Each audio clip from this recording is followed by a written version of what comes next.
নমস্কাৰ মৰমৰ ছাত্ৰ ছাত্ৰী আৰু মোৰ বন্ধু বান্ধৱীসকল আহোম ক্লাছেছ ইউটিউব চেনেলটোত আপোনালোকৰ স্বাগতম জনাইছোঁ।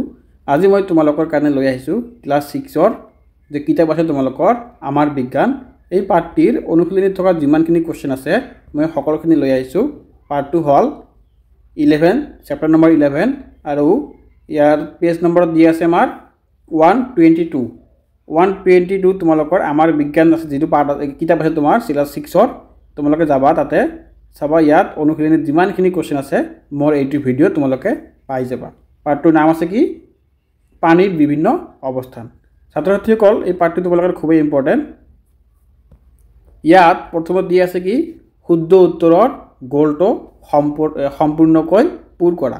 ছাত্ৰ ছাত্ৰীসকল মই ইয়াতে এটা কথা ক'ব বিচাৰোঁ, তোমালোকে যদি মোৰ চেনেলটোত প্ৰথমবাৰ আহিছা মোৰ চেনেলটো ছাবস্ক্ৰাইব কৰি ৰাখিবা আৰু পাৰিলে লগতে বেল আইকন দবাই দিবা, তোমালোকে এনেকুৱা ধৰণৰ ভিডিঅ' পাই যাবা।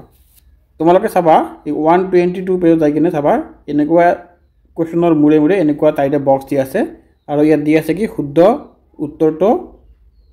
উত্তৰৰ গ'লটো সম্পূৰ্ণকৈ পূৰ কৰা।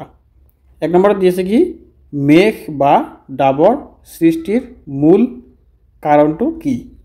ইয়াত তোমালোকৰ এনচাৰবিলাক দিয়া আছে কি ইয়াত এক নম্বৰত দিয়া আছে আমাৰ বাষ্পীভৱন, 2 নম্বৰত দিয়া আছে ঘনীভৱন, 3 নম্বৰত দিয়া আছে অধক্ষেপণ আৰু 2 নম্বৰত দিয়া আছে কি বাষ্পীভৱন বা ঘনীভৱন।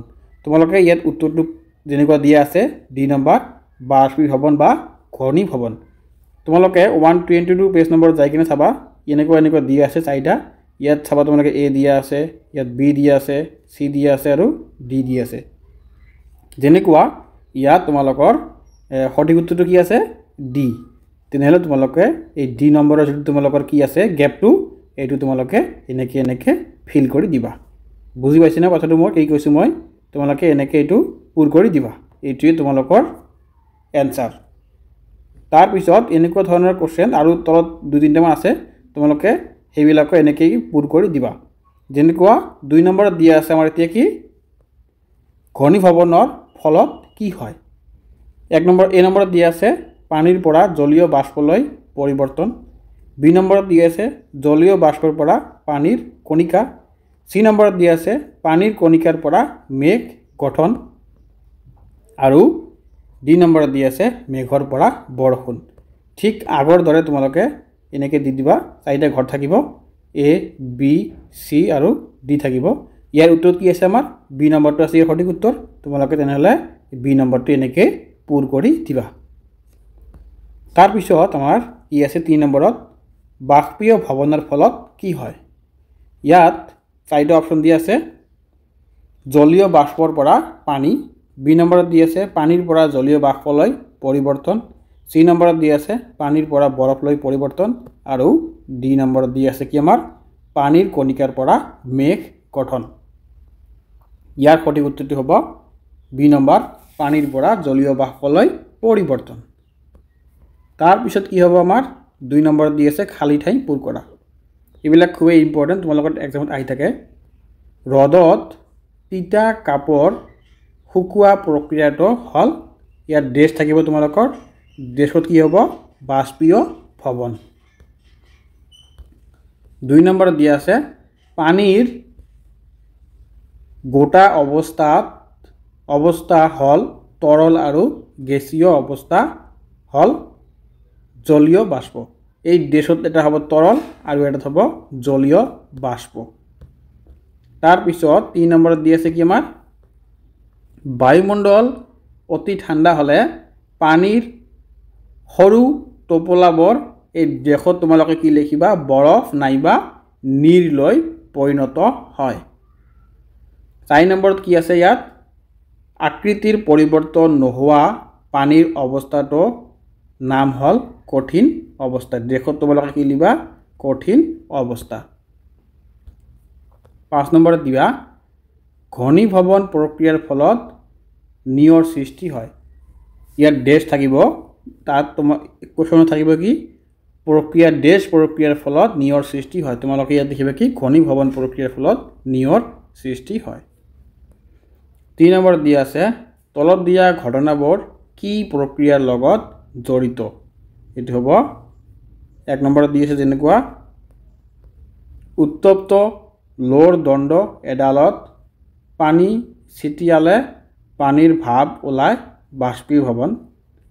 এইটো উত্তৰ হ'ব বাষ্পীভৱন। 2 নম্বৰত দিয়া আছে বৰফযুক্ত ঠাণ্ডা পানী থকা গিলাচৰ পৃষ্ঠত পানীৰ টোপল জমা হয়, এইটো হ'ব ঘনীভৱন। তাৰপিছত 3 নম্বৰত দিয়া আছে মাটিৰ পাত্ৰত বা মাটিৰ পাত্ৰৰ কুলাৰত পানী বা খাদ্য সামগ্ৰী ৰাখিলে বহুদিনলৈ ভালে থাকে, এইটোৰ এনসাৰ হ'ব বাষ্পীভৱন। 4 নম্বৰত দিয়া আছে মাটিৰ কলহৰ পানী ধাতুৰ পাত্ৰত ৰখা পানীতকৈ শীতল, এইটো হ'ব কি বাষ্পীভৱন। 4 নম্বৰত কি দিয়া আছে আমাৰ তলৰ উক্তিবোৰৰ কাৰণ ব্যাখ্যা কৰা। ইয়াত 1 নম্বৰত দিয়া আছে কি বৰষুণ দি থকা অৱস্থাত বা শীতকালত খিৰিকীবোৰ বন্ধ কৰি গাড়ী চলাই থাকিলে সন্মুখৰ আৰু খিৰিকীৰ আইনাবোৰ ধোৱা দেখি কাৰণ বাষ্পীভৱন আৰু ঘনীভৱনৰ ফলত বায়ুৰ নানান ধোঁৱা আৰু কণিকা সৃষ্টি হয়। 2 নম্বৰত দিয়া আছে শীতকালত বৰষুণ কম হয় বা নহয়, কাৰণ হ'ব ইয়াত শীতত বায়ুৰ তাপমান কম থাকে, বাষ্পীভৱন কম হয়, সেয়ে বৰষুণ কম হয়।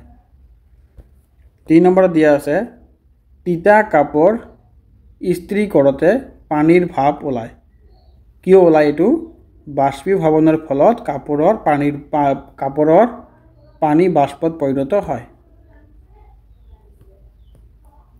4 নম্বৰত দিয়া আছে ৰুটি টাৱাত প্ৰস্তুত কৰিলে ফুলি উঠে, কাৰণটো হ'ল ইয়াৰ উত্তাপে ময়দাৰ জলীয় বাষ্প আৰু CO2 গেছ নিগৰে, যাৰ ফলত ৰুটি ফুলি উঠে।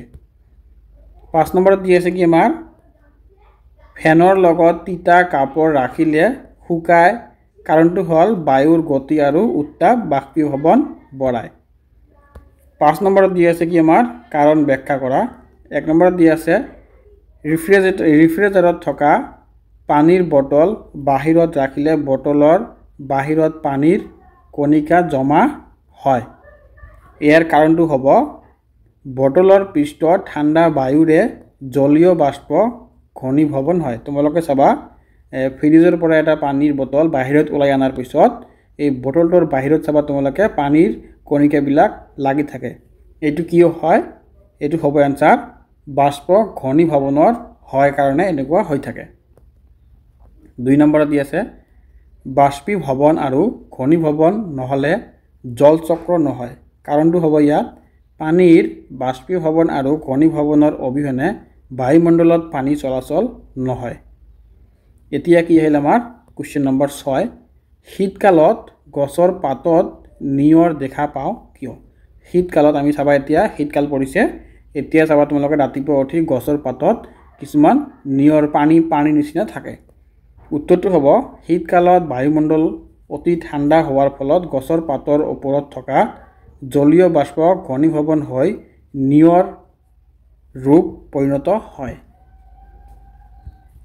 7 নম্বৰত দিয়া আছে সূৰ্যৰ পোহৰত ভূপৃষ্ঠৰ পানীভাগ শুকাই যায় কিয়?